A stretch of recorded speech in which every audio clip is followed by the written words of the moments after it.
Cris, por que as empresas investem tanto em programas de desenvolvimento de pessoas? Eu acho que é porque elas entendem ou acreditam que esses programas são capazes de desenvolver uma série de coisas nas pessoas e um pouco mais. Como se você pudesse mudar assim completamente o perfil, sabe? Mas você acha que não é possível desenvolver novas habilidades? Não, acho que sim, claro que é. É possível desenvolver, mas o meu ponto é que tudo tem um limite. E a gente precisa entender qual é esse limite, porque custa caro, custa energia e exige muito de todos. Qual seria o erro mais comum nessa situação? Você sabe que eu acho que é talvez tentar transformar uma pessoa naquilo que ela não é? E como é que as empresas reagem quando percebem que não está dando certo? Sabe como é que elas reagem? Continuam comprando mais desenvolvimento. Elas insistem em comprar cada vez mais desenvolvimento e assessoria, sabe? E tem saída para isso? Eu acho que tem. Eu acho que é talvez você parar de insistir, né, investir naquilo que falta, no tal dos gaps, que falta para as pessoas, e talvez investir energia naquilo que já existe, aquela espécie de talento natural que todo mundo tem.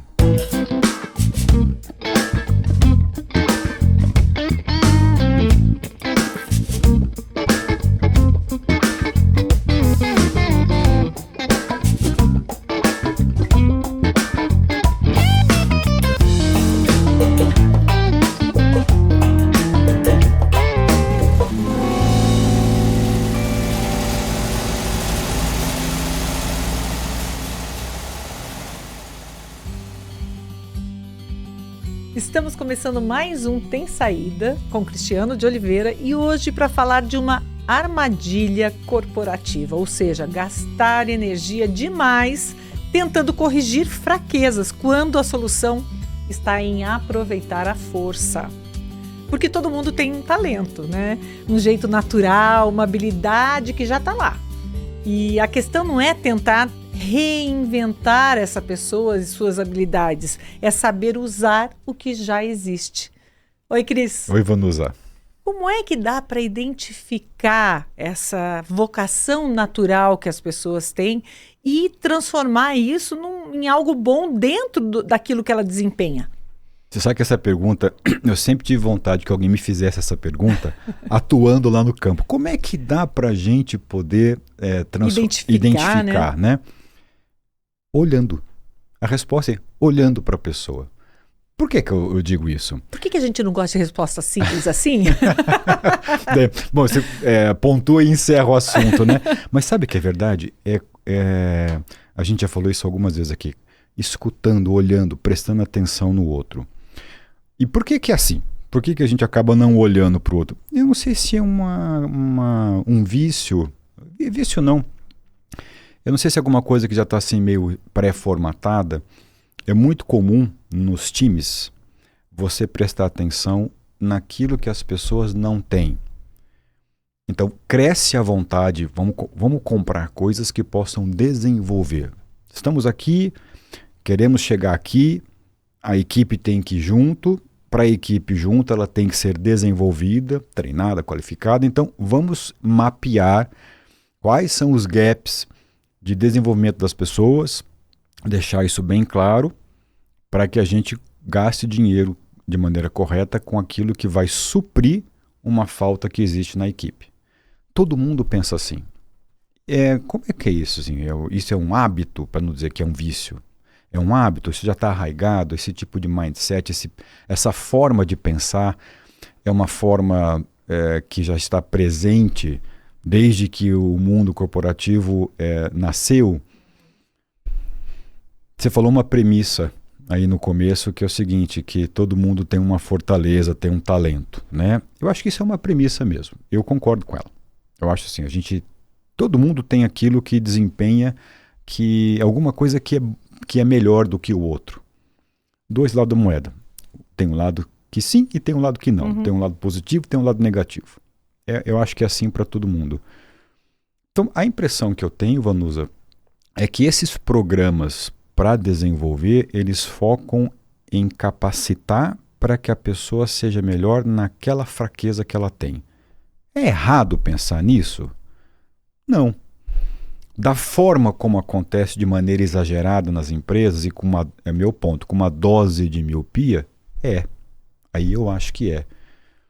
Por que que a gente não presta um pouco de atenção para investir energia naquilo que a pessoa já tem com uma espécie de um talento natural, né? Mais ou menos como se faz com criança, né? Ah, fulaninho desenha bem ou gosta de música, vamos colocar numa E aula. aí você incentiva ou contrata alguma coisa para aumentar essa progressão.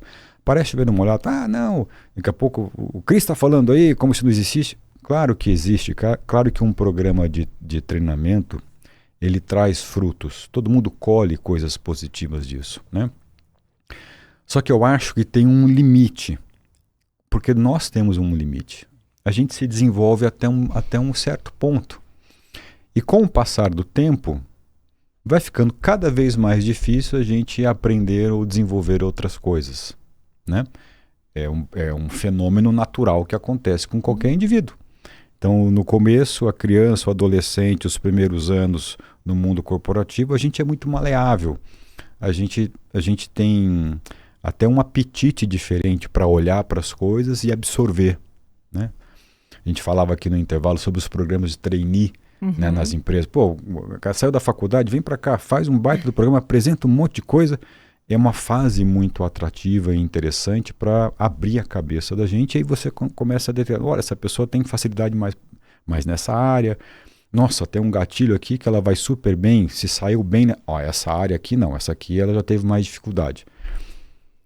Então o que eu percebo nas empresas é que existe uma espécie de um foco excessivo, demasiada energia investida em consertar o que não está bom, em desenvolver aquilo que não se tem, e menos energia é desproporcional à balança, menos energia em, quem sabe, mudar algum processo ou alguma área para que você possa melhor aproveitar os tais dos talentos naturais que cada um tem, sabe? E Cris, o que leva essa necessidade, né, que o mercado, digamos, queira sempre um profissional muito completo? Então, se ele não chegou completo, vamos completá-lo através desses treinamentos, enfim.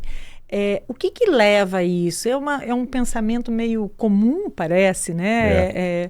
É meio recorrente sempre. Que cultura é essa? Parece uma filosofia estándar, né? Parece que foi tudo...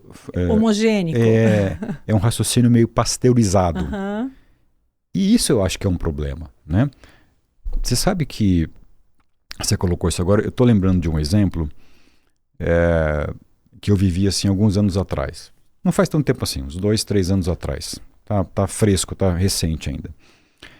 Uma cultura, uma empresa, a sociedade... Tinha membros da família e tinha um que foi eleito para poder ser o principal executivo. E estava tocando nessa cadeira há uns 3 anos.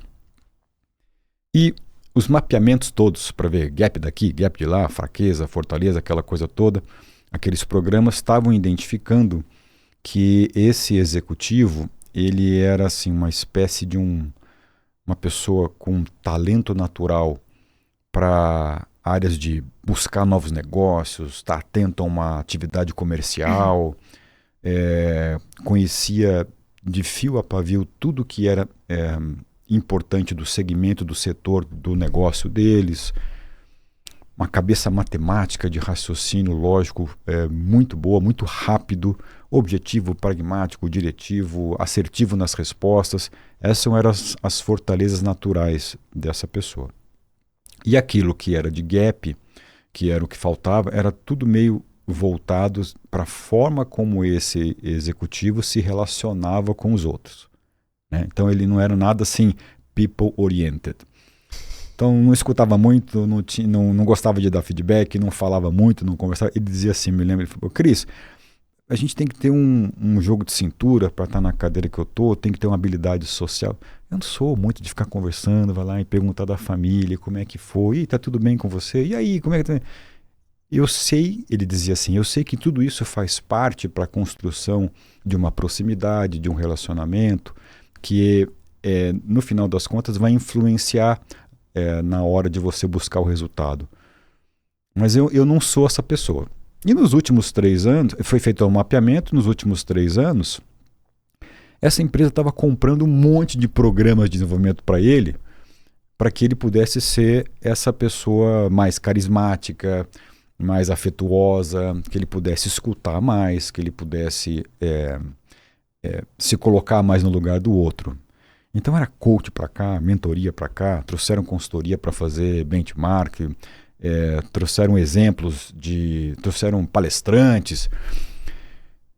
E o resultado é que depois desses 3 anos, acho que pode ser que ele tenha aproveitado algumas coisas, mas no final das contas foi improdutivo. Se ele mudou, não foi o suficiente para transformar o que aquele gap naquela cadeira estava sinalizando e que a empresa precisaria, né? E igual a esse exemplo, poderia te contar outros. Eu vejo que isso acontece bastante nas empresas. E não poderia, nesse caso, só voltando ali, identificar uma outra pessoa com aquelas qualidades e desenvolver essa pessoa? Então, essa solução ela aconteceu logo depois. Mas antes de falar sobre isso, eu te falar um outro exemplo. Mesma coisa, mesma história. E essa outra empresa teve uma atitude que essa primeira não teve.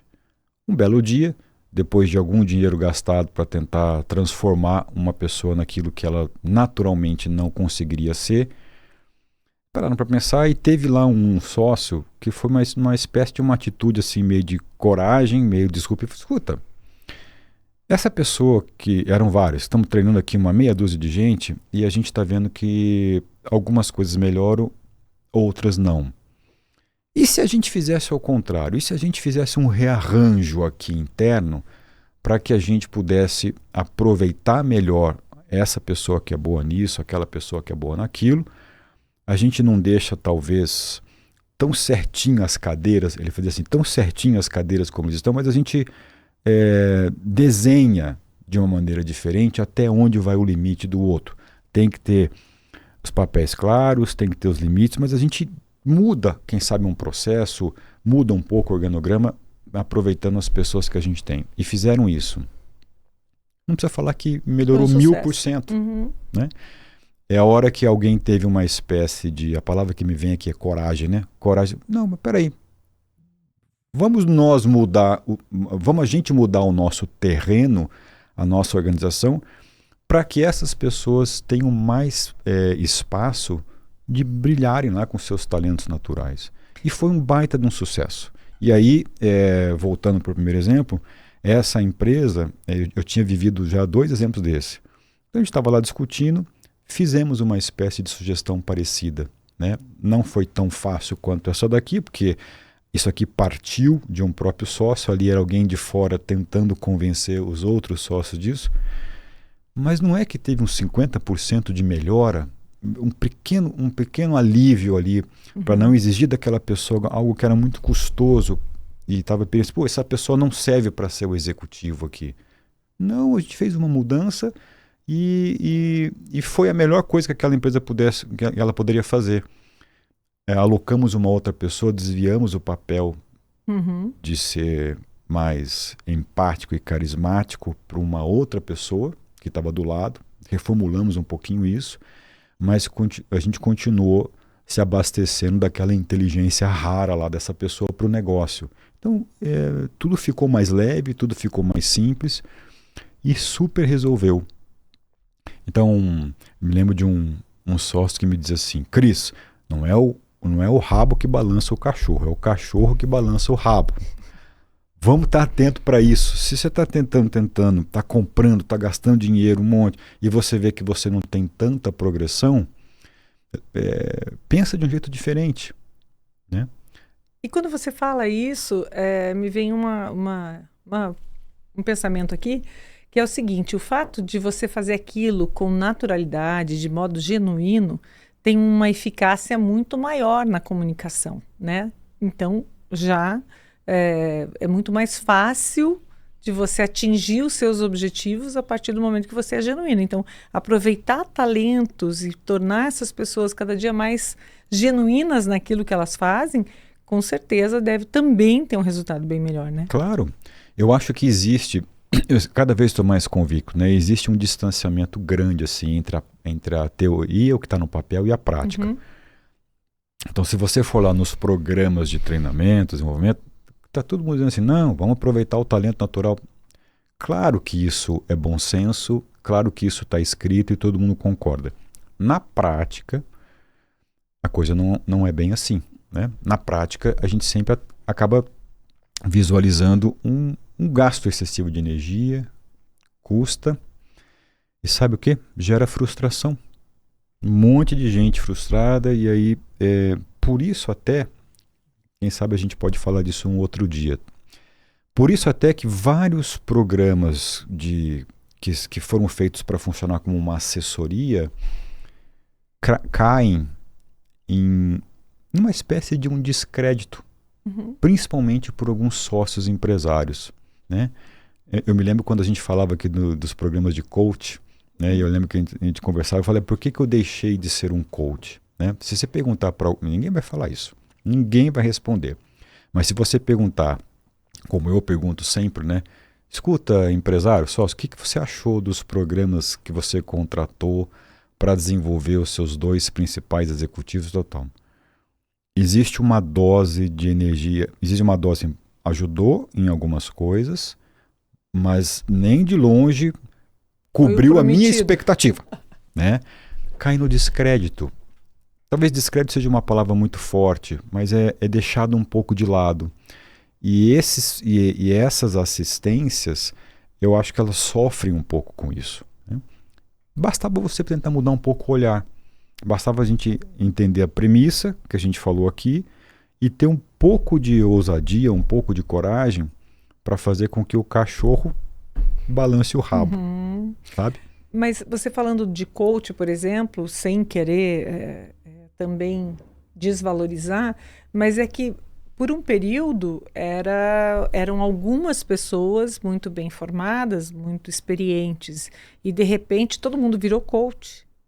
E aí, mesmo sem experiência, seguia lá as regras e nem sempre só isso bastava.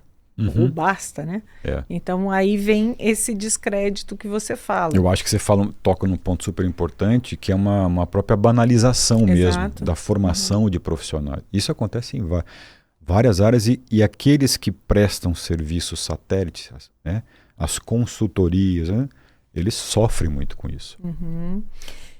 E como é que você acha que alguém que, por exemplo, eu exerço aqui a minha função, acho que eu tenho talento para isso, mas estão querendo que eu faça outra coisa e seja melhor em outra coisa. Como que eu posso ter esse discernimento e também a maneira de colocar isso? Olha, mas eu sou bom nisso, não estou me negando a aprender, mas se não der certo, você entende que não vai dar certo? Sabe? De chegar mais claramente a isso. Olha, eu gostaria de me desenvolver mais nessa área, mas eu posso fazer isso que você está pedindo, porém, talvez eu não tenha o mesmo sucesso. Eu acho que isso não acontece assim, então, da forma como você está. Seria o ideal dos mundos. Seria bom, né? Concordo 100% contigo. Na prática, e isso não acontece. Mas tem como fazer? Então, deixa eu te falar uma coisa. Ou eu que sou sempre aquele azarado que não vejo isso acontecer. Por quê? Quando a gente fala do mundo de pessoas trabalhando como funcionários, como colaboradores de empresa, esse é um mundo muito competitivo, né? Então, não tem espaço para todos crescerem e se desenvolverem na mesma velocidade.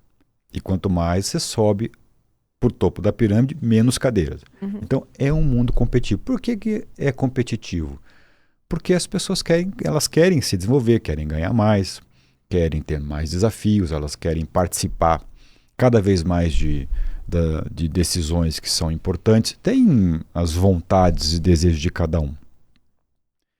Para isso, é uma competição. Então, como você precisa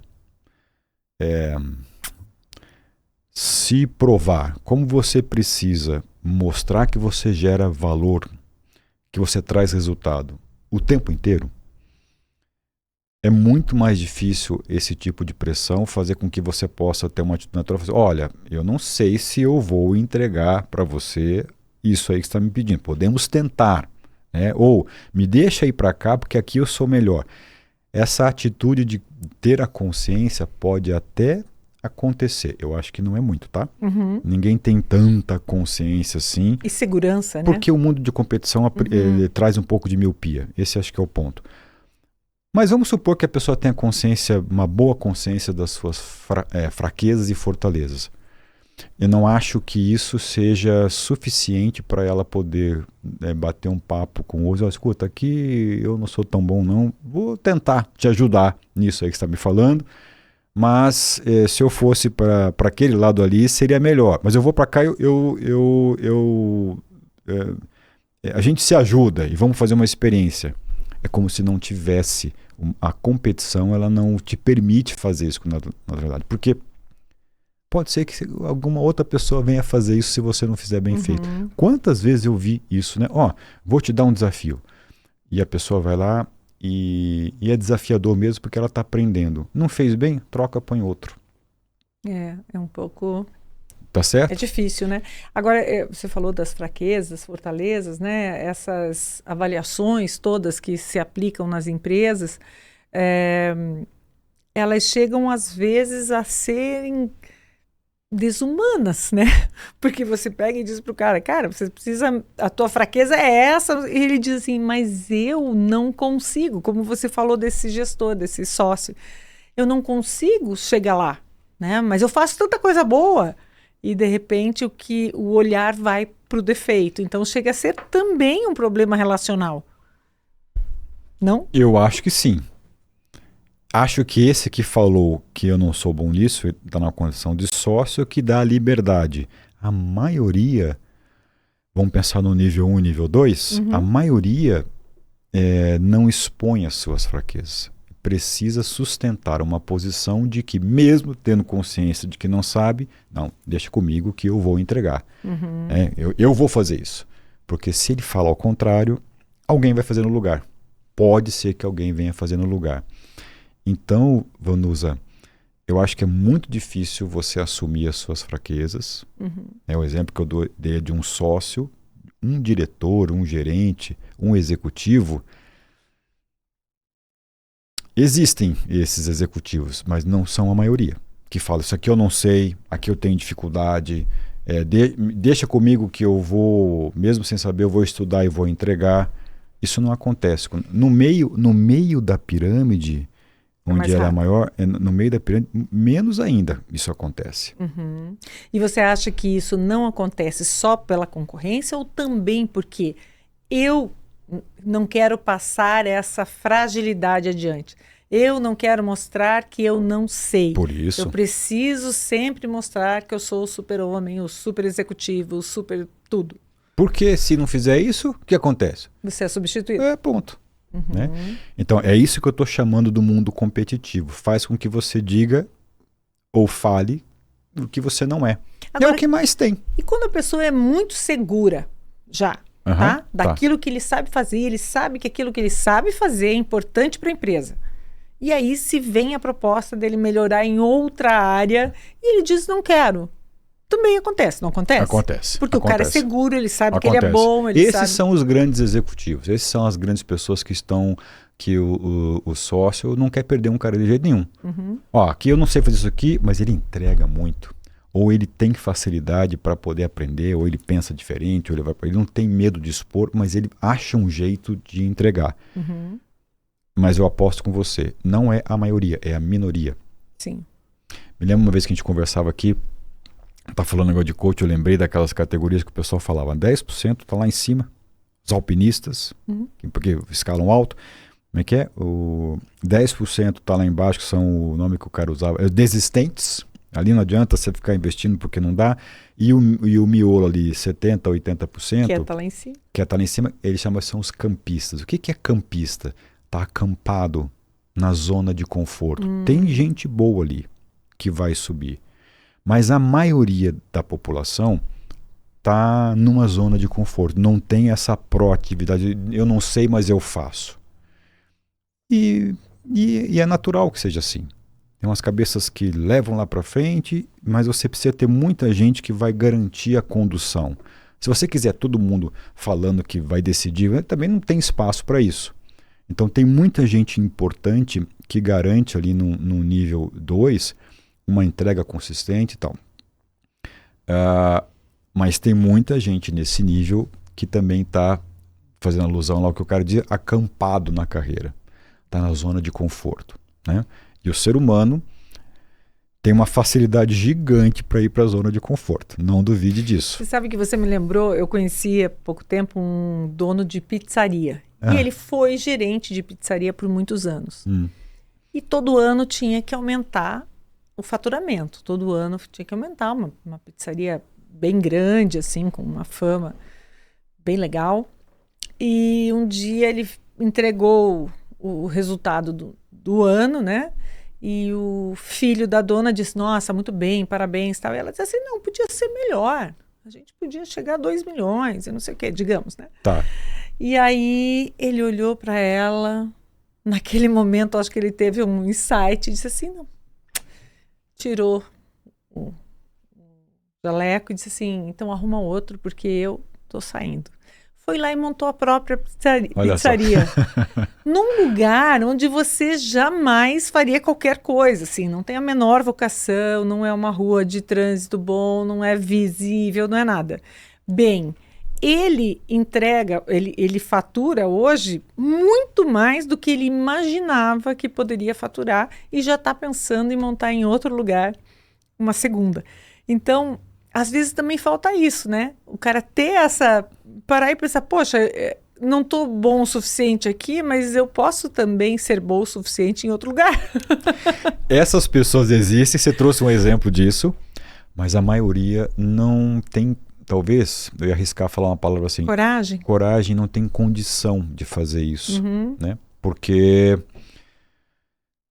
está inserido no mundo competitivo, sim. As contas chegam e, no fundo, qual é o maior medo do funcionário? De perder o emprego, de alguém colocar. Parece que você não tem espaço para poder ser honesto, você não tem espaço para errar, você não tem espaço para entregar um pouco menos. Isso acontece, a gente sabe que isso funciona dessa maneira. Então, alguns têm essa atitude e vão formando seus próprios negócios assim que a concorrência vai se estruturando no mercado. Mas é a minoria, né? Sim. É a minoria. E enquanto as empresas precisam estar desenvolvendo, elas ficam então comprando. Eu acho que o ponto principal é a gente não deveria nunca forçar uma espécie de uma uniformidade de raciocínio. A beleza está na singularidade. É você prestar atenção na fortaleza e dar um pouco. O que eu estou dizendo é o seguinte: vamos dar um pouco mais de protagonismo para a fortaleza. Vamos continuar comprando os desenvolvimentos. Vamos continuar assistindo o que tem que ser feito, sobre o treinamento de competência técnica e tal. Claro que isso tem que ter. Nem merece ser discutido aqui pela gente. Mas vamos dar atenção para ver se a gente tem um pouco mais de ousadia e de coragem para fazer uma reformulação ou pequenas reformulações onde você consiga aproveitar o máximo que aquela pessoa tem de naturalidade em trazer retorno. Na época que eu ainda fazia alguns programas de coaching, uma vez eu lembrei disso aqui agora. Estava numa empresa e tinha lá um diretor que tinha sido eleito para fazer o programa de coaching, e eu vinha assim numa série de programas, vários ajudavam, mas no final das contas eu achava que aquilo não ajudava tanto assim. Eu achava que a cultura era maior.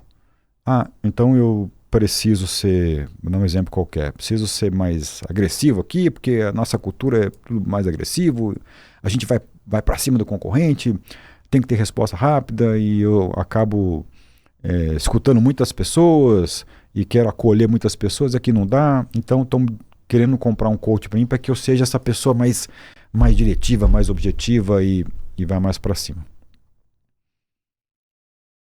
Eu percebia que os programas, eles até traziam um resultado assim de curto prazo. Batia lá meia dúzia de papo com a pessoa, dava um monte de insight, discutia tal. É claro que você sai energizado daquilo e você sai provocando algumas mudanças. Aí passou um tempo eu comecei a ter contato de novo com alguns programas que não só eu fazia, mas que eu via outras pessoas me perguntando e fazer para medir a temperatura. E aí? Como é que está agora? E sabe o que eu percebi? Que no curto prazo tinha uma pequena mudança, mas no longo prazo agravava mais aquela situação anterior. Porque esses desenvolvimentos forçavam a barra para a pessoa ser de um jeito em que ela não é. É como se no curto prazo ajudasse a empresa e no longo prazo prejudicasse a pessoa, sabe? Nunca vi ninguém de coach, né, poder falar isso e não vai falar. Eu estou te dizendo, é um ponto de vista meu e uma observação prática disso, né? E por que essa coisa traz eco para mim, né? Porque, de fato, eu acho que tem coisas que faz parte do seu jeito, da sua personalidade, da forma como você se estruturou, que não é fácil mudar. Quando você está nos primeiros anos de vida, sim. Mas depois que você tem 40, 50 ou 60, fica cada vez mais difícil. E o senso comum, a gente sabe. A gente vai cristalizando o nosso jeito. A beleza da vida é você aceitar algumas coisas. E aí sim, quando você aceita, você toma partido. Eu estava vendo um parênteses aqui, aquela curva da felicidade. Tem uma curva global, assim, o quanto você é feliz pelo tempo. Então, assim, o período mais infeliz da vida do ser humano é a juventude. Não, na juventude você é super feliz, porque tem sonho, você está motivado, tem energia. E quando você faz dos 40, 50 anos, é a hora mais infeliz. E depois você vai voltar a ser feliz lá com 70 anos de novo. Por que era assim o gráfico, né? Porque no início a vida é sempre bela, é um sonho, você tem vontade, tem garra. E isso anda junto. Toda vez que você se aproxima dos seus sonhos, dos seus ideais, te gera felicidade. Na maturidade, você percebe, puxa, a vida é dura. Tem coisas que eu sonhei e que eu não consigo. Que eu me frustrei. Que eu vi que eu não vou conseguir realizar. E lá pelos 70, 80, você aceita novamente isso que você não conhecia e volta de novo uma atmosfera mais feliz, né? Então, pegando essa analogia desse padrão de felicidade no ser humano, de uma certa idade para frente, a gente nem mais tem a predisposição para grandes mudanças. A gente está mais predisposto para aceitar o jeito que a gente é. Então você pega um líder de 40 anos ou de 50, 60 e vai tentar lá comprar desenvolvimento para que ele seja diferente. No curto prazo, eu percebi que tem uma resposta até positiva. Mas o longo prazo, que é 2, 3 anos para frente, isso que eu estou chamando de médio longo, era muito na contramão daquilo que é a estrutura de cada um. É mais ou menos assim, tô de saco cheio de ficar tentando fazer esse negócio funcionar. Como assim, estou vendo que eu não consigo mudar algumas coisas. Então, o ponto todo é ficar investindo em treinamento. É como se você tivesse uma parcela da murro em ponta de faca e compra, e gasta, e traz isso, e traz aquilo. Sempre vai ter, às vezes no curto prazo, um benefício, mas tem muito dinheiro que vai pelo ralo, que gera frustração e cansaço em todo mundo, porque tem esses limitantes todos que eu estou te falando. Se você colocasse metade da energia que você tem, ao invés de comprar programa de desenvolvimento, apresentar um pouco de ousadia e coragem para reformular alguns processos de desenho, eu acho que você aproveitaria muito mais capacidades, habilidades naturais que todo mundo tem. E talvez você pudesse ter essas pessoas não se frustrando ali no médio e longo prazo e mais felizes por elas poderem estar sendo emprestar um pouco do que elas têm de bom, né? Então, quando se tem coragem para se investir nos pontos fortes, na tua opinião, quais são, o que se colhe numa empresa?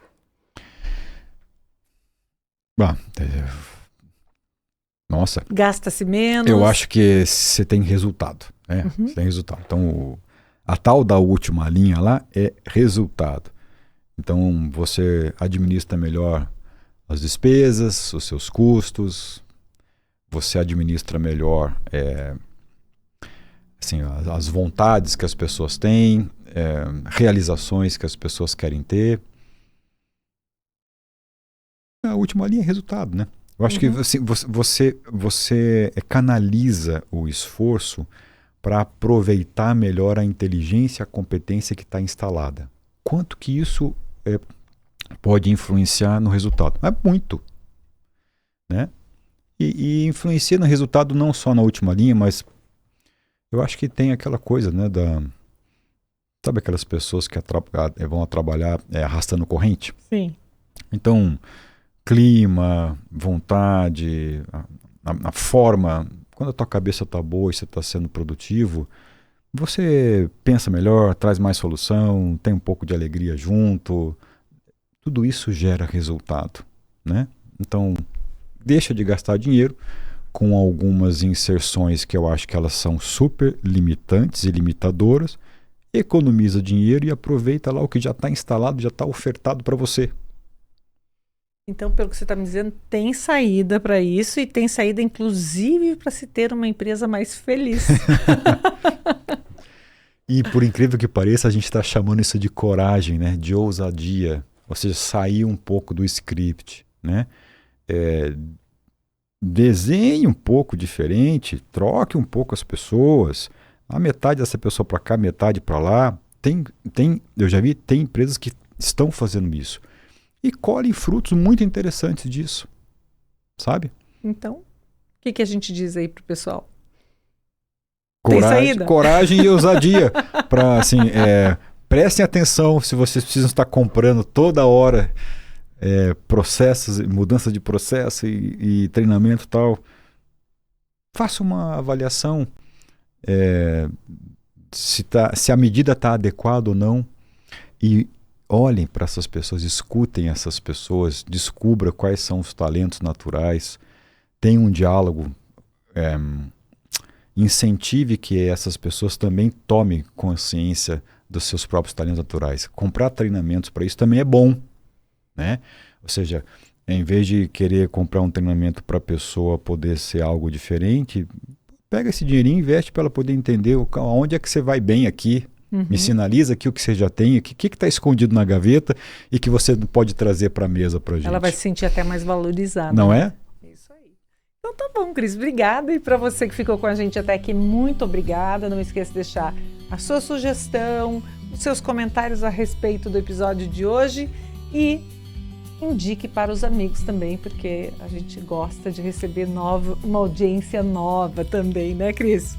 Isso mesmo. Então tá bem, até mais, gente. Tchau, tchau. Tchau, pessoal, até.